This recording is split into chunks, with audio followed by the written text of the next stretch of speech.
Et les filles, je voulais vous parler de l'impact que les chroniques elles ont eu sur ma vie. En fait, je vous explique, moi j'ai eu plein de eras différentes, c'est-à-dire que j'ai été directionnaire, j'ai été believer, après j'étais pro-libérer la crime, et après il y a eu les chroniques dans ma vie.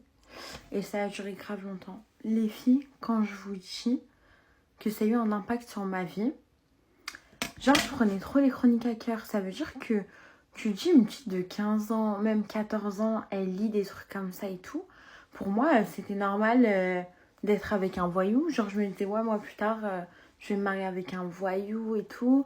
C'était normal de te marier avec une personne en fait que t'aimes pas parce que ton mec il est en prison, il est je sais pas où. C'était normal de se faire kidnapper. Mais en vrai, qu'est-ce qu'on lisait? Genre, moi, je vous jure, vous voyez la chronique de Intisar? Genre, c'était trop ma chronique préférée. Et genre, il y a un an comme ça, je me suis dit, vas-y, je vais la relire. La chronique, elle m'a mis en dépression. Mais quand je vous dis en dépression, genre là, je parle de ça, je rigole tellement je me dis que je suis une folle. Mais elle m'a mis en dépression. Parce qu'en fait, j'étais grande et je comprenais tout ce qui se passait. Genre, moi-même, je m'imaginais. Et en fait, je me suis mis dans le rôle d'Intisar. Je croyais que j'étais Intisar, genre.